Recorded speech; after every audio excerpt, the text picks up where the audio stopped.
Okay, oh no. Okay, alright. Alright, so, hey guys, and welcome back to another week where you see some dude, talk about things he likes in front of I won't say a low quality camera. I mean, about average. You know, it's not that good, but it's not the worst, you know. It's probably higher than 360p, and audio's out pretty fine. So what are we talking about today? Anime. You know, everyone loves anime, right? Literally everyone. And if you don't, you probably haven't watched. So I wanted to talk about one of the big three titans of the 2000s. One Piece, Naruto, and No. You see, that's the thing, you know, when you talk about the big three of the 2000s, people always say One Piece, Naruto, and Dragon Ball. Well, Dragon Ball was a lot older, it's not even part of the same era. But I wanted to talk about that one forgotten titan, Bleach. More specifically, ranking all the arcs. Like, yeah. So I thought that'd be pretty interesting. So you might be asking, why are you doing One Piece and Naruto instead? Naruto, I haven't gotten that deep into it. I'm still in the Chunin exams, and One Piece, no, I'm almost caught up. I'm the Wano arc, like everyone else. Yeah, 20, 30 chapters behind, but that series is so long, so I'll cover it some other time. Naruto, one day, you know, that series is like 70 volumes, I can't just finish it that quickly, you know. So Bleach, you know, when, like I said, this series is kind of often overlooked when talking about the big three.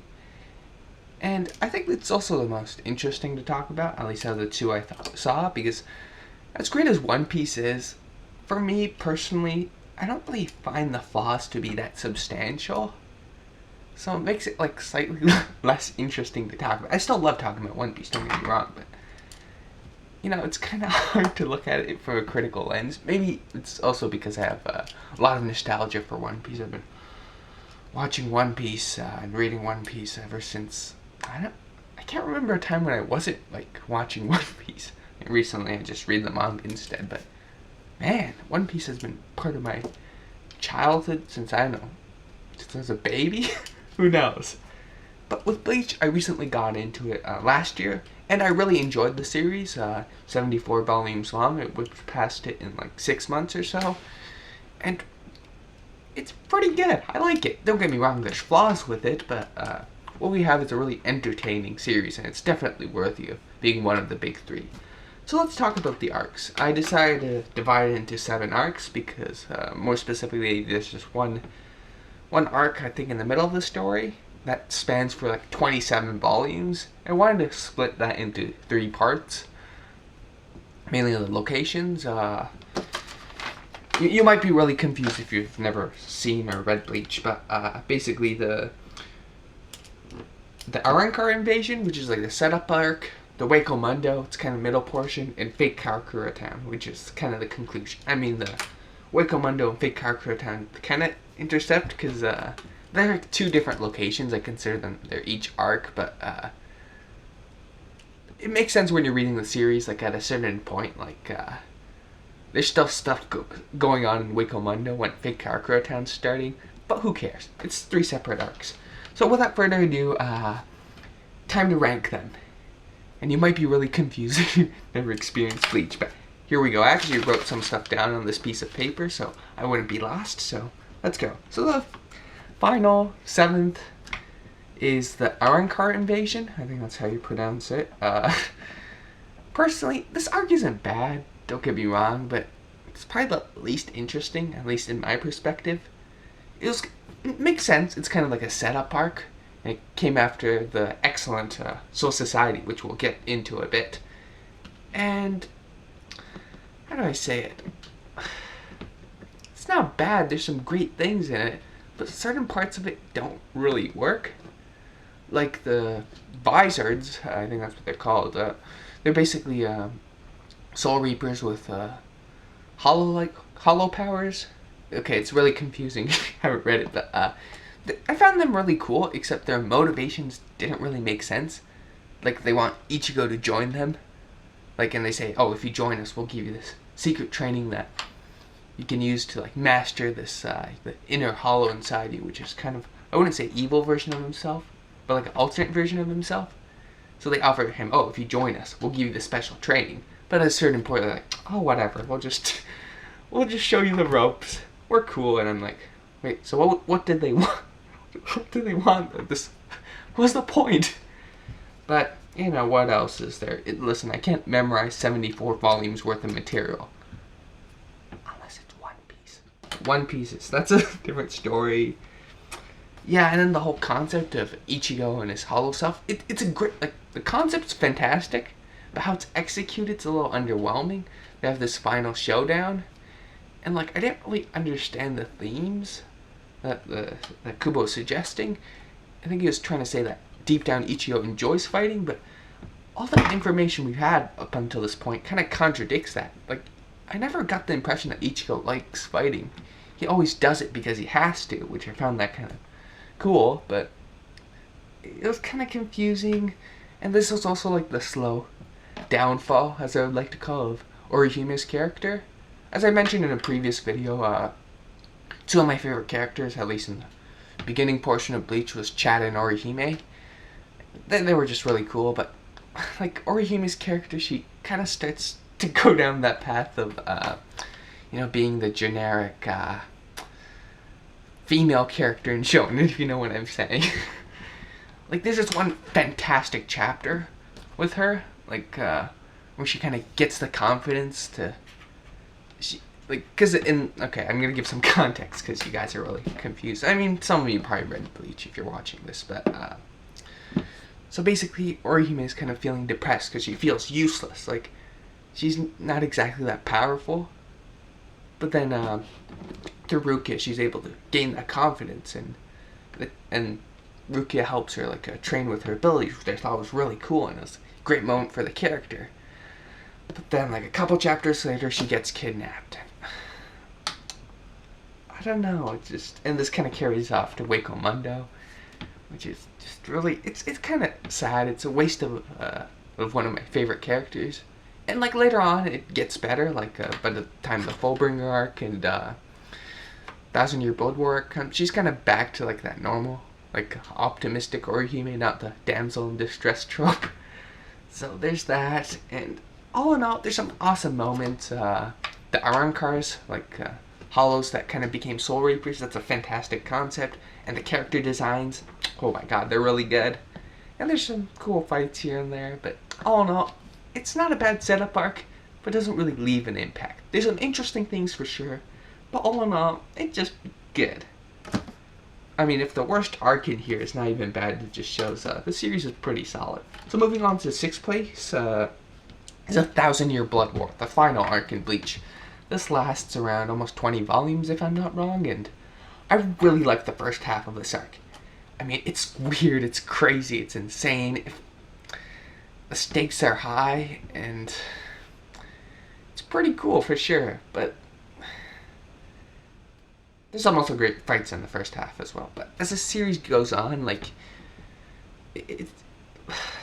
where do I start? Okay, first thing, they introduce a batch of characters, Squad Zero of the Soul Reapers.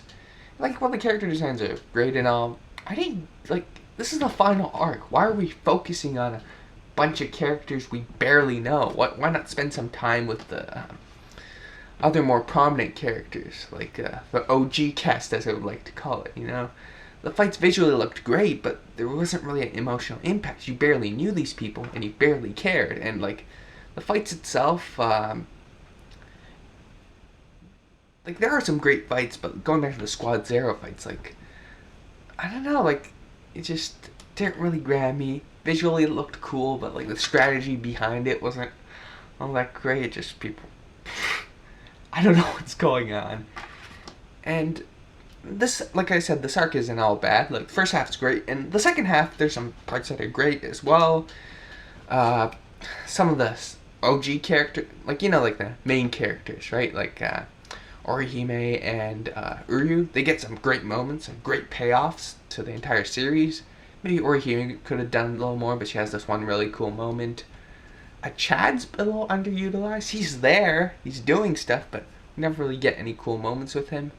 Like, a lot of the time's actually spent on the Soul Reapers, other than Ichigo, which, like, well, cool.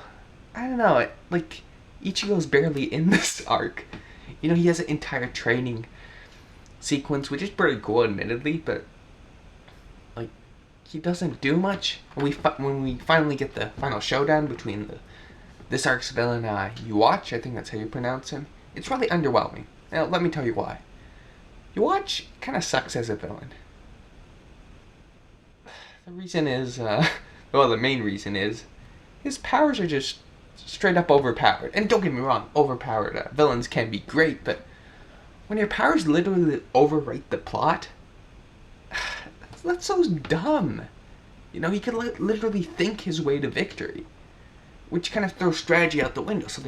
Okay, sorry, I lost about 2 minutes of footage there, so we're gonna have to go over some points. Well, points that you haven't seen, but so we're talking about Uwatch, right? And how he can literally rewrite the plot in his way. Like, it's pretty much like the biggest form of plot armor.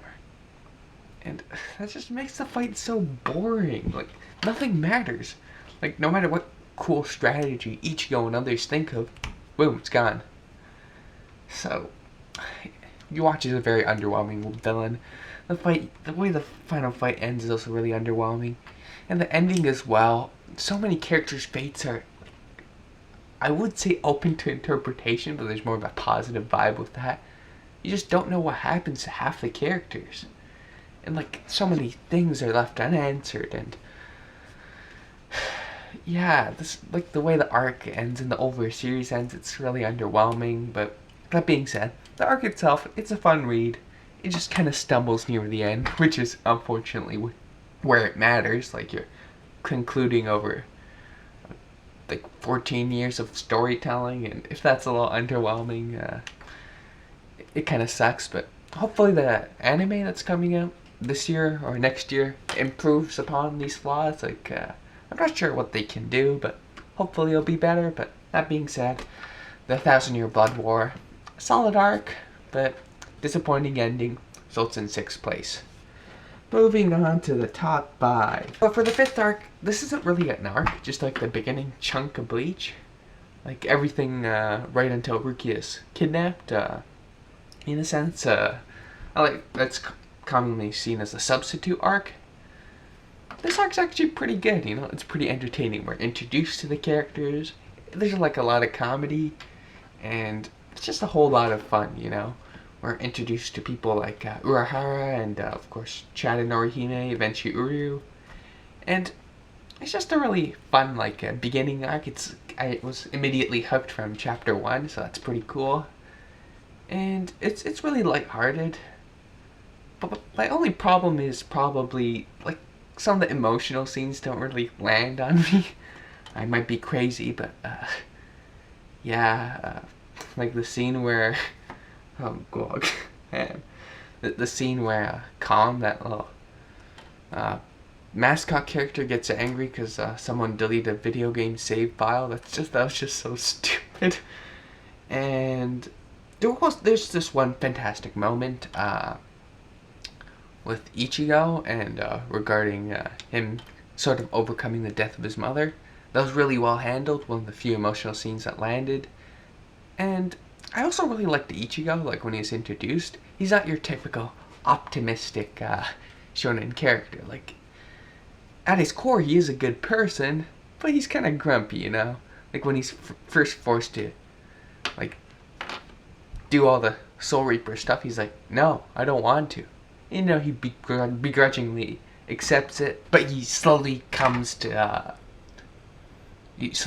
realize that this kind of is his purpose in life, which is pretty cool, you know. So all in all, the substitute arc, it's fun, it's entertaining, not perfect, but a solid start to the series, and 5th place. And now we're sorry, a lot of cuts in this video because the camera just randomly just stops at points, which I find really annoying, but oh well, what can you do? So I guess we should sort of hurry up because this video is getting way too long. So number 4, the Fake Karakura Town.